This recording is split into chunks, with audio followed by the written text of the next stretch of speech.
22 रजब रोज़े जुमेरात का वजीफ़ा। 22 रजब को रोज़े जुमेरात भी है। अस्सलामु अलैकुम वरहमतुल्लाहि वबरकातुहू। प्यारे नाज़रीन और ख़वातीन हज़रात, वीडियो की तरफ बढ़ने से पहले आपसे एक छोटी सी गुजारिश है, मेरी वीडियो को स्किप मत कीजिएगा, मेरी वीडियो को मुकम्मल देखिएगा और सदक़े की नीयत से मेरे चैनल को सब्सक्राइब कीजिएगा।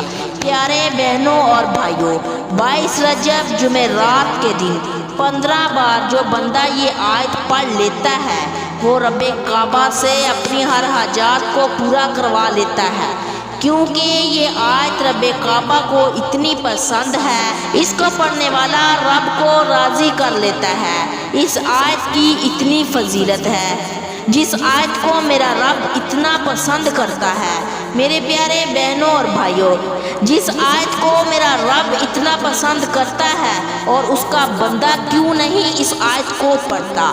मेरे प्यारे बहनों और भाइयों, इस आयत को ज़रूर पढ़ें। वो बदनसीब ही होगा जो इस आयत को नहीं पढ़ेगा। जिस बंदे ने रजब के महीने में इस आयत को पढ़ लिया, उसने सारी तंगियाँ और मुश्किलों को अपने घर से ख़त्म कर लिया। रजब का महीना तेज़ी से जा रहा है और अभी बहुत से बदनसीब ऐसे हैं जिन्होंने रजब के महीने में रब से अपनी हाजात को पूरा नहीं करवाया। इमाम फरमाते हैं, रजब का महीना वो महीना है जिसे बख्शिश की घड़ी कहा जाता है। 22 रजब रोज़े जुमेरात के दिन ये आयत 15 मरतबा पढ़नी है। इस आयत को पढ़ने के बाद अगर आप रब करीम से रिज़्क़ चाहते हैं तो इस आयत को पढ़ने से अल्लाह ताला रिज़्क़ अता करेगा। मेरा अल्लाह ऐसी जगह से रिज़्क़ हलाल अता फरमाएगा, आपके गुमान में भी नहीं होगा। जिसके रिश्ते नहीं हो रहे उनके रिश्ते खुद चल कर घर आएंगे।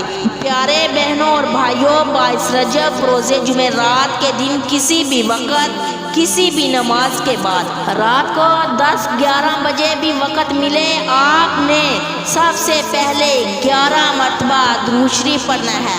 फिर आपने 15 मरतबा ये आयत मुबारका पढ़नी है। हस्बी अल्लाहु ला इलाहा इल्ला हुवा अलैहि तवक्कलतु व हुवा रब्बुल अर्शिल अज़ीम। हस्बी अल्लाहु ला इलाहा इल्ला हुवा अलैहि तवक्कलतु व हुवा रब्बुल अर्शिल अज़ीम।